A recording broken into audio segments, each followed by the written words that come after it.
సోదరులందరికీ నమస్కారం అండి. నా పేరు లోకేష్ కుమార్. మా షాప్ పేరు Sri Venkateswara fertilisers and pesticides, Yellandu. నేను సోమసుందర్ గారి అబ్బాయిని. అయితే ఇక్కడ మన రైతు చాపల కృష్ణ వచ్చేసి బయోసీడ్ కంపెనీ 96-95 మా దగ్గర విత్తనం తీసుకొని వేయడం జరిగింది. వీళ్ళు నవంబరు చివరిలో తీసుకున్నారు, అంటే డిసెంబర్లో వేసిరు ఈ మొక్కజొన్న. అయితే ఈ పంట ఇక్కడ ఎట్లుందని చూడటానికి నేను రావడం జరిగింది.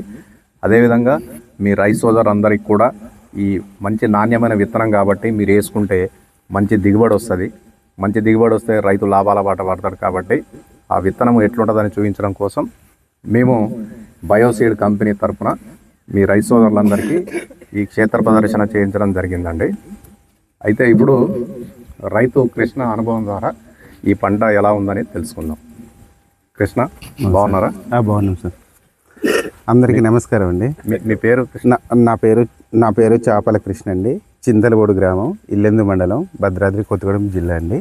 ఓకే, మీరు ఏ విత్తనం వేశారు కృష్ణ? సార్ బయోసీడ్ 96-95 వేసామండి. ఈ పంట చూస్తున్నారు కదా మీరు, మీకు ఏ విధంగా అనిపించింది ఈ పంట? సార్ పంట అయితే బాగుంది సార్. అంటే కింది నుండి చివరి వరకు కూడా గింజలు పూర్తిగా వచ్చాయండి. ఇందులో లైన్స్ కూడా చాలా ఎక్కువగా ఉన్నాయి. మనకు అంటే పొడవు కూడా చాలా, అంటే 1 ఫీటు అన్నట్టుగా వచ్చింది సార్. బాగా బ్రహ్మాండంగా ఉంది. మనకి ఎకరం వచ్చేసి 35 నుండి 40 క్వింటాల వరకు దిగుబడి వస్తుంది అనేసి ఆశిస్తున్నాం సార్. అంటే ఇక్కడ కంకి బరువు కూడా బాగుంది. అంటే లోపల మనకు బెండ్ అనేది తక్కువగా ఉండే అవకాశం ఉంది అనేసి చెప్పారండి. అయితే ఇక్కడ నేలలు అంతా సారవంతమైనవి కాదండి, ఎర్ర చెక్క నేలలు ఉంటాయి. అందుకనే కొంచెం దిగుబడి తక్కువ చెప్తారా మీరు? అవును సార్, అవును సార్. ఇంకా క్రాప్ మేనేజ్మెంట్ మంచిగా చేసారా? చేసాం సార్, బాగుంది సార్. ఓకే, బాగానే. అయితే ఇక్కడ రైతు సోదరులు మీరందరూ గుర్తించాల్సిన విషయం ఏంటంటే అండి, మీ అందరికీ చూపిస్తూ ఉన్నాం మేము. ఎక్కడెక్కడో ఆ రైతు వేసిండు, ఈ రైతు వేసిండు అని మేము చెప్పి మేము డైవర్ట్ చేయడానికి కాదు. ఇప్పుడు మీరు ప్రత్యక్షంగా చూస్తున్నారు కాబట్టి ఇంకా క్రాప్ మెయింటెనెన్స్ తర్వాత, అంటే మన నేలలు మామూలుగా ఉంటాయి కాబట్టి మామూలు దిగుబడి చెప్పిండు.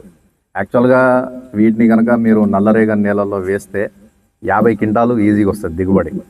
కాకపోతే మన భూములు బలం తక్కువే కాబట్టి మనకు 35-40 వచ్చినా కానీ మంచి దిగుబడి వచ్చినట్టు అనమాట.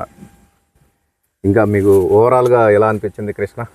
సార్ పంట దిగుబడి అయితే బాగుందని అనిపిస్తుంది సార్. మాకు పర్వాలేదు, అంటే కంకి సైజు చూస్తే మాకు కూడా నెక్స్ట్ టైం కూడా ఇలాగే వేయాలని మేము కూడా కోరుకుంటున్నాం సార్. మంచిగా మాకు కూడా కంపెనీ వాళ్ళ సహకారం మేరకు మేము కూడా, వాళ్ళ సహకారం ఉంటే మేము గిట్ట ఇంకా ముందుకు పోవడానికి ప్రయత్నం చేస్తాం సార్. కంపెనీ ఎప్పుడైనా చిత్రాలు ఇస్తారు. అదే అదే రైతన్నలందరూ మీరు గుర్తుంచుకోవాల్సిన విషయం ఏంటంటే, మీరు చూసిన నమ్మిన విత్తనాలు మీరు తీసుకోండి. అది ₹1 పోయినా బాధ లేదులే, కానీ మీరు మంచి విత్తనం వేసుకుంటే మీకు మంచి దిగుబడి వస్తుంది. మంచి దిగుబడి వచ్చిందంటే మీరు ఇప్పుడు మామూలుగా ఆలోచించండి, అన్ని రేట్లు పెరుగుతూ ఉన్నాయి కానీ మన పంట దిగుబడులు పెరగట్లేదు.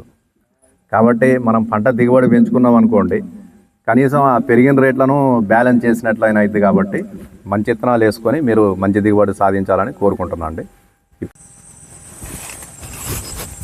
పంట లోపల భాగం చూపించడం జరుగుతూ ఉందండి. కంకులు 4 నుంచి 5 అడుగుల ఎత్తులో వేయడం జరిగింది. మొక్క ఎత్తు కూడా 10 నుంచి 11 అడుగులు లేదా మ్యాక్సిమం 12 అడుగుల హైట్లో ఉండడం జరిగింది.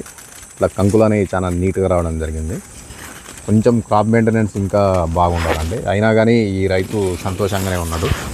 ఎందుకంటే వాళ్ళ మెయింటెనెన్స్ అనేది సరిగ్గా లేక కొన్ని చోట్ల సరిగ్గా రాలేదన్నమాట.